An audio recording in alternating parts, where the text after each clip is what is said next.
Buongiorno notizia.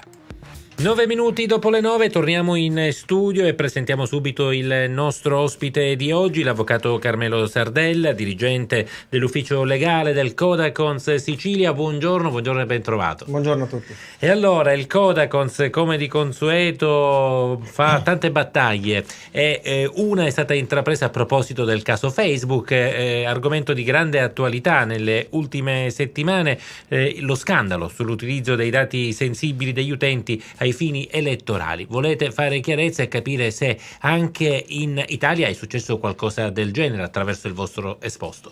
Esattamente, anche in Italia è possibile il rischio di utilizzo indebito dei dati sensibili da parte di Facebook. Il Codacons, proprio per accertare eventuali violazioni del codice della privacy, ha depositato un esposto a 104 procure in tutta Italia.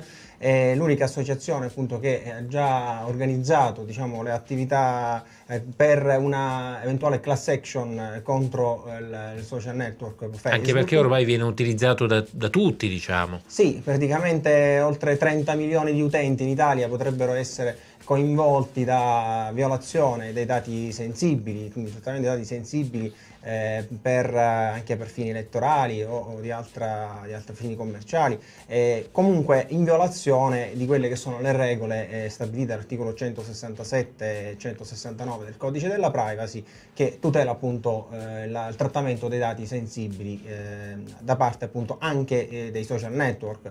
Facebook, qualora avesse commesso delle violazioni, rischierebbe, quindi in prima persona, il proprietario del famoso social network, quindi Zuckerberg, appunto, delle condanne anche in Italia pesanti, fino a 5 anni di reclusione, insomma, in teoria, per la violazione appunto dei dati sensibili degli utenti. Una vicenda che rimane quindi tuttora aperta. Parliamo sempre di telecomunicazioni, antitrust, perché sono stati sospesi i rialzi delle bollette post 28 giorni e c'è una vittoria da parte vostra, perché eravate stati voi a chiedere appunto che la bolletta da 28 giorni passasse alla tariffazione mensile. Sì, una vittoria del Codacons anche su questo fronte, e l'antitrust ha decretato l'illegittimità delle bollette a 28 giorni. Adesso che si prospettano dei rincari, il Codacons è sceso in campo anche ottenendo la vittoria appunto dell'autorità, la decisione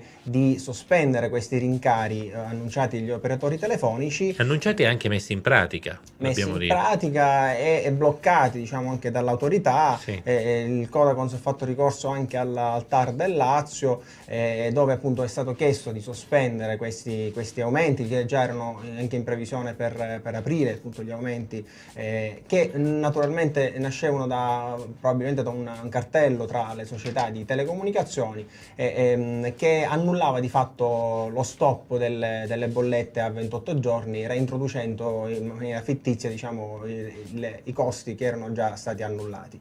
Quindi oltre a questo aspetto il Codacons ha anche ottenuto una vittoria al TAR relativamente ai possibili rimborsi, cioè gli utenti a nostro avviso devono ottenere l'indennizzo per l'aumento delle bollette successivamente alla data del 23 giugno 2017, la data in cui l'Agcom ha dichiarato l'obbligatorietà della bolletta mensile, e quindi le eventuali tariffazioni a 28 giorni che sono proseguite dopo questa data sono illegittime. Gli utenti potrebbero richiedere, parliamo di circa 500 milioni di euro di indennizzo in totale attraverso anche il Codacons, qualora appunto queste bollette, ciascuno individuasse, sono continuate ad essere tariffate con la modalità a 28 giorni. Quindi se qualcuno si sentisse danneggiato può comunque rivolgersi a voi. Certamente. Tra poco l'avvocato Carmelo Sardella ci parlerà di tanti altri argomenti, tante altre battaglie che l'ufficio legale del Codacons Sicilia porta avanti, e il Buongiorno Notizia intanto prosegue, restate con noi. Buongiorno Notizia. 9:28, torniamo in studio con il nostro ospite, l'avvocato Carmelo Sardella, dirigente dell'ufficio legale del Codacons Sicilia. Con lui parliamo adesso di sanità pubblica, parliamo delle lunghe liste di attesa che si registrano. Voi in passato siete arrivati anche a chiedere le dimissioni del ministro Lorenzin. Cosa succede? Sì, in passato abbiamo chiesto più volte e reiterato quindi questa richiesta di dimissioni al ministro Lorenzin, proprio perché sotto il ministero della Lorenzin negli ultimi anni è gravemente peggiorato il servizio sanitario. Dal punto di vista delle liste di attesa, secondo anche l'indagine del CREA, i tempi di attesa sarebbero notevolmente allungati. Parliamo di una risonanza, una mammografia, anche un anno di attesa. Noi il Codacons riceve costantemente le lamentele in questo settore. Ora è chiaramente una sanità che da un lato ha puntato molta attenzione per il settore delle vaccinazioni e dall'altro ha tralasciato gravemente la situazione di inefficienza, di peggioramento generale, con continui tagli, che ha determinato una sanità sempre più privilegio per ricchi, e quindi non una sanità pubblica che migliora l'efficienza, con un servizio adeguato e sufficiente nei confronti dell'utenza. E a proposito delle lunghe liste d'attesa, all'ASP e negli ospedali voi avete anche diramato, ufficializzato una ricetta per migliorare questa situazione. Anche attraverso appunto il segretario nazionale Francesco Danasi è stata lanciata la proposta di utilizzare i medici di famiglia nei pronto soccorso, aprire le strutture pubbliche anche la sera, proprio perché le lamentele che il Codacons riceve costantemente riguardano prevalentemente i tempi di inefficienza dei pronto soccorso, che sono una sorta di limbo sostanzialmente, in cui troppa gente viene lasciata lì per ore e ore, in attesa 10-12 ore a volte, prima di essere distribuita, diciamo, a secondo il codice, che spesso viene generalizzato in codice verde, senza riuscire a individuare con precisione la gravità. Quindi basterebbe un potenziamento del personale al front office, diciamo. Sì, il potenziamento del pronto soccorso è necessariamente una priorità, oltre chiaramente alle lungaggini, diciamo, le lunghe liste di attesa che, come abbiamo detto, sono notevolmente aumentate secondo quelle che sono le statistiche e le indagini emerse dal CREA. Rimanendo sempre in tema, voi come Codacons avete anche avanzato una protesta ufficiale contro il ridimensionamento del reparto di andrologia dell'ospedale Garibaldi di Catania. Sì, una criticità emersa anche a livello territoriale qui a Catania, all'ospedale Garibaldi, è proprio la prospettata ridimensionamento del reparto di andrologia urologica. Sarebbe stata appunto sospesa l'attività chirurgica in tal senso, quindi una grave riduzione del servizio e un danno evidente per la salute pubblica. Quindi il Codacons si è mosso per cercare di risolvere la soluzione, è disponibile a collaborare chiaramente con l'assessorato regionale alla sanità, con il direttore generale dell'ANAS Garibaldi, al fine di trovare una soluzione per evitare quindi questo ridimensionamento prospettato del reparto, che evidentemente avrebbe delle ripercussioni su tutto il settore. Anche perché l'ospedale serve, sottolineate, centinaia di pazienti che giungono da tutta la Sicilia. Precisamente, infatti non è un danno soltanto locale, ma proprio per tutto il sistema regionale avrebbe sicuramente delle ripercussioni gravi. Rimanete con noi in linea, perché adesso con l'avvocato Carmelo Sardella tra pochi minuti parleremo di Pasqua e daremo anche alcuni consigli utili per fare acquisti in tutta sicurezza, quindi non mancate. Buongiorno notizia. 9:38, torniamo in studio ancora con il nostro ospite, l'avvocato Carmelo Sardella dell'ufficio legale del Codacons Sicilia. Con lui, come promesso, parliamo di Pasqua, delle compre, degli acquisti che ci apprestiamo a fare in tutta sicurezza, perché il Codacons, come di consueto, diffonde un decalogo. Intanto parliamo dei prezzi delle uova di Pasqua. Quest'anno sono stabili, sembrerebbe. Sì, la notizia positiva è appunto che i prezzi al consumo risultano da questa indagine stabili, non ci sono particolari rincari nelle uova di Pasqua, nelle colombe, i prodotti quindi mantengono pressappoco diciamo, il prezzo dello scorso anno.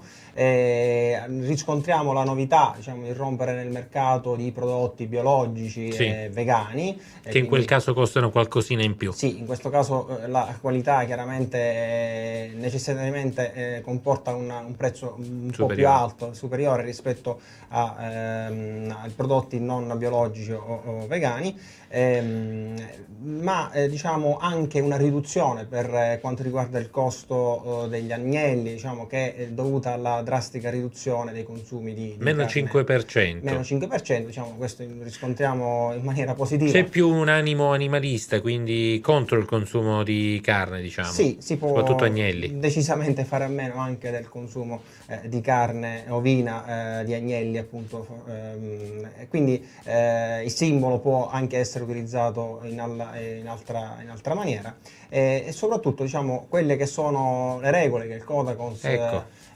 solitamente ricorda, il decalogo pressappoco sugli acquisti, su come risparmiare a Pasqua, su come soprattutto rispettare anche l'ambiente e la salute nei prodotti che si vanno poi a consumare. Cosa bisogna fare? E allora, innanzitutto è noto che nei supermercati insomma, vengono utilizzati spesso, non fa eccezione nel periodo pasquale, i prodotti civetta, cioè quei prodotti che hanno un sottocosto sostanzialmente e vengono utilizzati per fare da chiamo sostanzialmente nei confronti dei consumatori, quindi bisogna essere consapevoli che se si va a acquistare soltanto i prodotti civetta chiaramente c'è un risparmio considerevole, diversamente poi il risparmio va a perdersi acquistando altri prodotti che non sono appunto tra quelli cosiddetti civetta.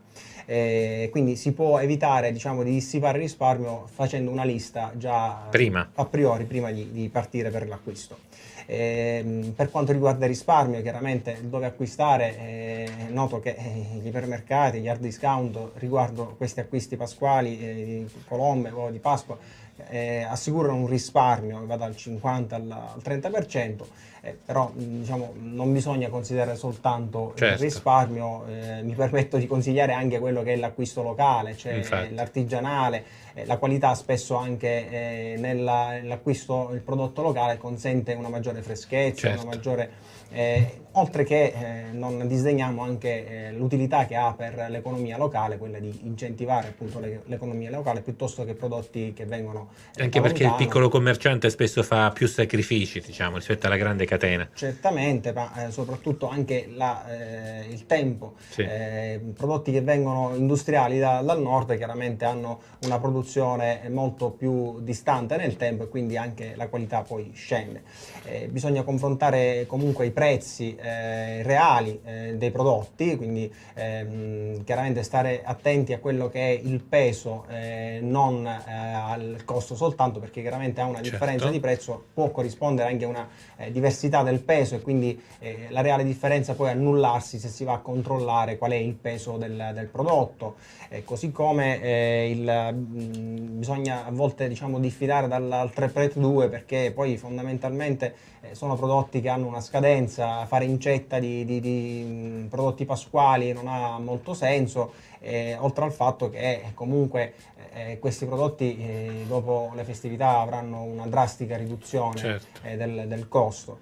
Poi chiaramente oltre a quelli che sono i prodotti di marchio più noto, non bisogna disdegnare di acquistare, insomma di valutare l'acquisto di prodotti alternativi con marche meno pubblicizzate, meno famose, che non è detto siano di minore qualità rispetto ai marchi più famosi.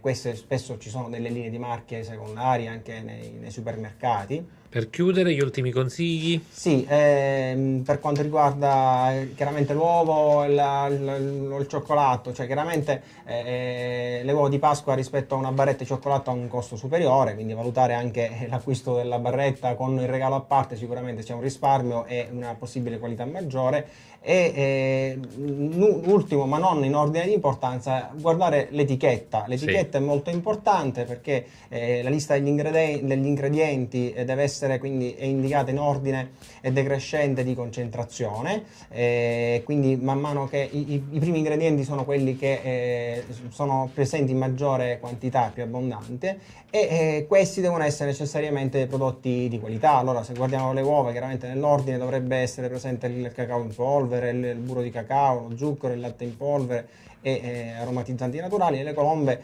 nell'ordine la farina, lo zucchero, le uova, il burro, i canditi. Le uova necessariamente dovrebbero essere di categoria A, cioè per uova di qualità.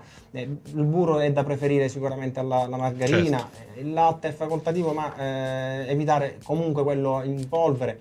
E sicuramente, per chiudere, insomma, un elemento di qualità di un prodotto è la presenza e l'attestazione che il prodotto sia OGM free, che è sicuramente un indice di serietà della ditta. Ecco i consigli dati dal Codacons per fare i nostri acquisti pasquali in tutta sicurezza. Avvocato, per quanto riguarda invece i contatti, chi vuole entrare in interazione con voi, cosa deve fare? Sì, allora c'è la sede regionale siciliana del Codacons che è a Catania, in via Musumeci 171, si può contattare il recapito telefonico dello 095 44 10 10, oppure anche la sede intercomunale di Sant'Antonio, via Marchese di Casalotto numero 120, con ricevimento il martedì e il giovedì dalle 17 alle 20. Ringraziamo ancora una volta l'avvocato Carmelo Sardella, dirigente dell'ufficio legale del Codacons Sicilia, per i tanti consigli che ci ha dato quest'oggi. L'aspettiamo naturalmente prossimamente. Auguri di buona Pasqua anche a lei. Grazie e auguri a tutti gli ascoltatori. Buongiorno Notizia prosegue, restate con noi.